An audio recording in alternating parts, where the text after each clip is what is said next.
La nuit qui précéda le festin auquel la reine Esther avait invité le roi et Aman, comme le sommeil fuyait le roi, il se fit apporter le livre des mémoires, les chroniques. On en fit lecture en présence du roi, et on trouva écrit que un certain Mardochée avait dénoncé Bigthana et Teresh, deux des eunuques du roi, gardiens du seuil, qui avaient cherché à porter la main sur le roi Assuérus. Le roi dit : « Qu'a-t-on décerné pour cela à ce Mardochée en fait d'honneur et de dignité ?» Les gens du roi qui étaient à son service dirent : « On ne lui a rien décerné. » Et le roi dit : « Qui est dans la cour ?» Or, Aman était venu dans la cour extérieure de la maison du roi pour demander au roi de faire pendre Mardochée au gibet qu'il avait disposé pour lui.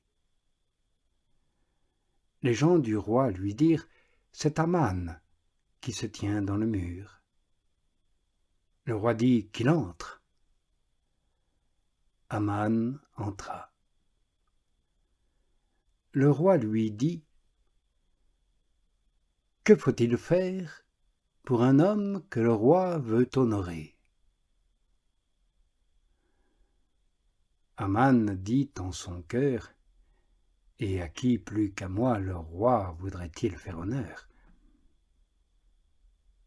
Alors Aman dit au roi à haute voix : « S'il y a quelqu'un que le roi veut honorer, qu'on apporte un vêtement royal dont le roi s'est revêtu, ainsi qu'un cheval que le roi a monté et sur la tête duquel a été placé un diadème royal, que l'on confie le vêtement et le cheval à l'un des chefs du roi les plus nobles, qu'on en revête l'homme que le roi veut honorer, qu'on le promène sur ce cheval par la place de la ville et qu'on crie devant lui : voilà ce que l'on fait à l'homme que le roi veut honorer. »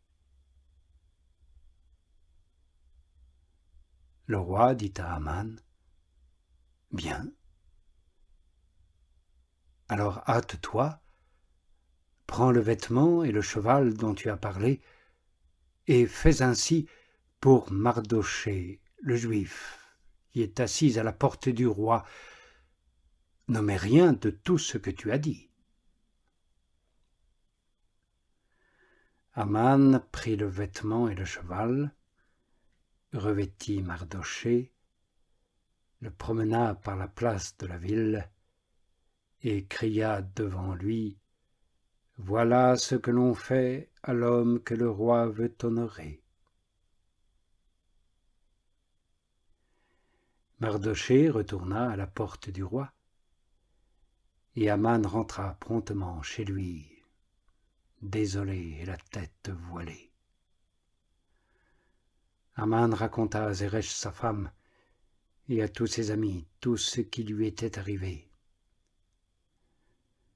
Ses conseillers et Zeresh, sa femme, lui dirent : « Si ce Mardochée, devant qui tu as commencé de tomber, est bien de la race des Juifs, tu ne pourras rien contre lui, mais tu tomberas sûrement devant lui. » Il parlait encore avec lui quand arrivèrent les eunuques du roi, qui se hâtèrent de faire venir Aman au festin qu'avait préparé Esther. Le roi et Aman allèrent donc au festin chez la reine Esther.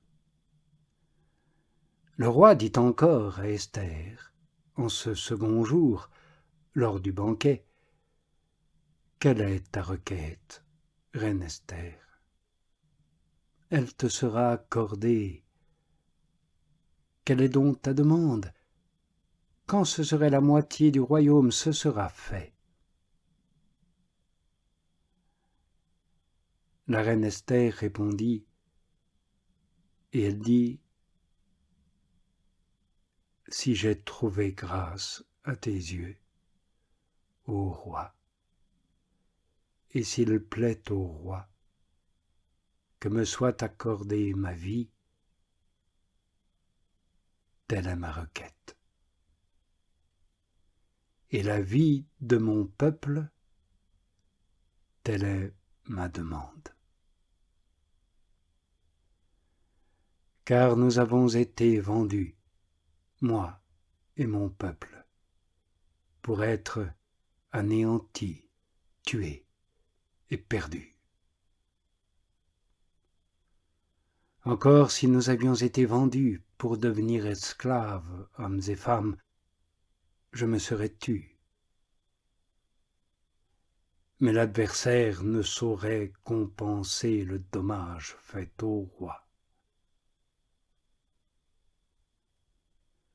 Le roi Assuérus prit la parole et dit à la reine Esther, « Qui est-il et où est-il, celui qui s'est avisé d'agir ainsi ?» Esther dit, « L'adversaire et l'ennemi, c'est Aman, ce misérable que voilà. » Aman fut saisi d'épouvante en présence du roi et de la reine. Et le roi, dans sa fureur, se leva et quitta le banquet pour le jardin du palais. Aman resta pour implorer la vie auprès de la reine Esther, car il voyait que du côté du roi, son malheur était décidé. Quand le roi revint du jardin du palais dans la maison du banquet, Aman était effondré sur le divan où était Esther. « Quoi ?» dit le roi. « Il irait jusqu'à faire violence à la reine, chez moi, dans la maison ?»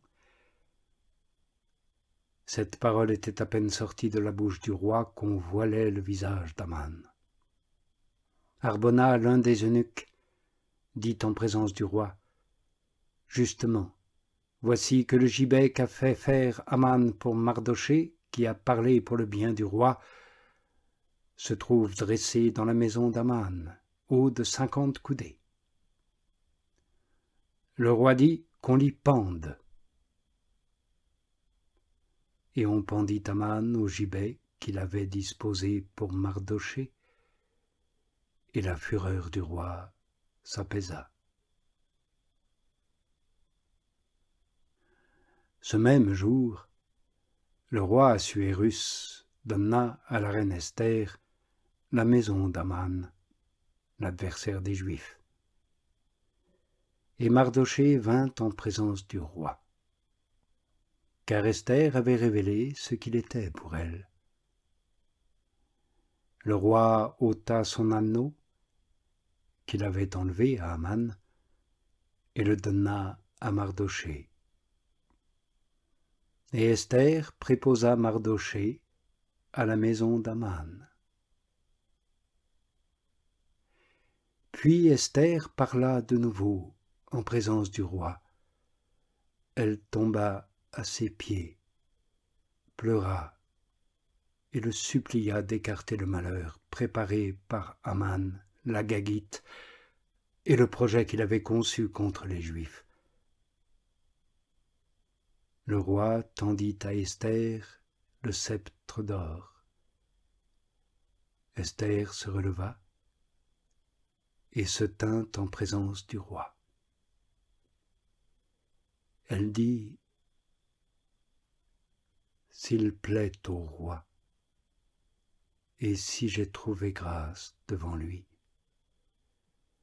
si la chose paraît convenable au roi, et si je suis agréable à ses yeux, qu'on écrive pour évoquer les lettres qu'Aman, fils d'Amdata, l'Agagite, a conçues et qu'il a écrites pour faire périr les Juifs de toutes les provinces du roi. Car comment pourrais-je voir le malheur qui va atteindre mon peuple Et comment pourrais-je voir l'anéantissement de ma race? Le roi Assuérus dit à la reine Esther et à Mardochée, le juif, « Voici que la maison d'Aman, je l'ai donnée à Esther, et lui, on l'a pendu au gibet pour avoir porté la main sur les Juifs. Vous donc, écrivez en faveur des Juifs, au nom du roi, comme bon vous semblera, et scellez avec l'anneau royal. Car un écrit qui est écrit au nom du roi et scellé avec l'anneau royal ne peut être révoqué. » Les scribes du roi furent appelés au moment même, le 3e mois, c'est-à-dire le mois de Siwan, le 23 du mois, et on écrivit, selon tout ce qu'ordonna Mardochée, aux Juifs, aux satrapes, aux gouverneurs et aux chefs des provinces situées de l'Inde à l'Éthiopie, 127 provinces, à chaque province selon son écriture et à chaque peuple selon sa langue. On écrivit aux Juifs aussi selon leur écriture et selon leur langue. On écrivit au nom du roi Assuérus et on scella avec l'anneau royal. On envoya des lettres par le moyen de courriers à cheval montés sur des chevaux de l'État, provenant des haras du roi.